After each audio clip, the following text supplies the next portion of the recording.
Hey guys, Nolan and Sara and Tara here for Nolan and Sara's journey. This is day 15.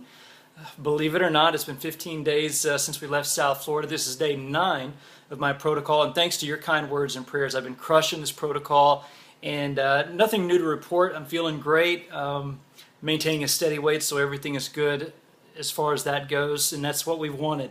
But I asked my wife to join us tonight. I wanted you to hear a few things from her perspective.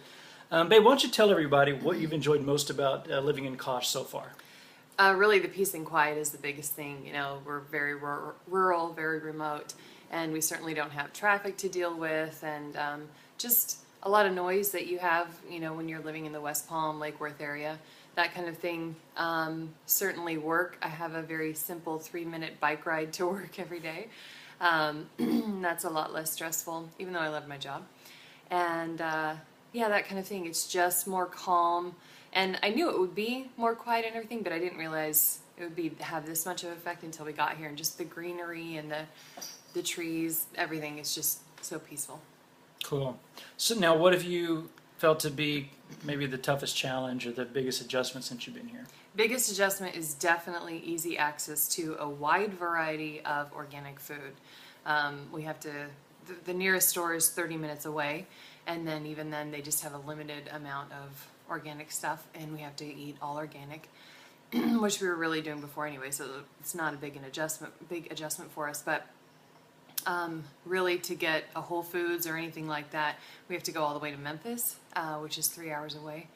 So that's definitely the biggest challenge, like planning for that or knowing what I can get where, and having that available. Of course, he doesn't need any of it for 40 days, but I do. So. Now, that sounds kind of weird, I'm sure, to some people. We live on the Beyond Organic Ranch, but it's tough to get organic food. Why don't you kind of speak to that a little bit? So they do produce organic dairy here, the amasi and the cheese and the suero. And then near here is the processing, where they process the meat. I don't really like meat, so I don't really eat meat. And the dairy stuff, we can get that. And we do have our chickens now, and we can get eggs. And we are growing some crops, but they've just been planted recently. You know, they're still growing and everything. So we can't get, you know, grains or leafy greens or vegetables, things like that. Gotcha. Yeah. Cool. Anything else? Any final remarks or whatever you'd like to say? Just that we're really glad that we made this move, and you know, we'll see where the whole journey takes us. But we feel very good about being here, and it's great. We went to the spring earlier today, and it's so amazing to be by that fresh water and hearing it bubble and gurgle along the way over the rocks and all that stuff. Just beautiful, and the wildlife is great except the skunks. But lots of skunks lots out of here. Skunks. But the deer are beautiful, birds, wildflowers, all that. It's really nice. Cool. Thank you, babe, for sharing. And we'll have Sara more often reporting to you guys. But thank you again for your kind words and your prayers. We can't say that enough because it means so much to us, and it really helps us push forward on what we're doing here.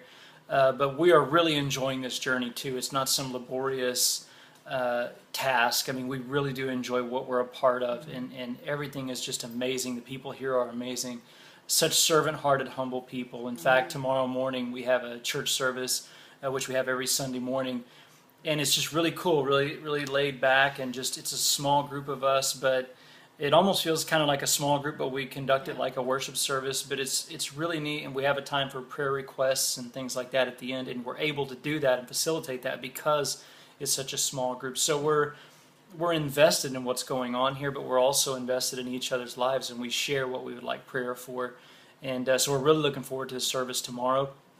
But and hey, if you're out there and you watch this video tonight, get involved in a church somewhere. Get involved in a community of believers somewhere with whom you can worship and connect with.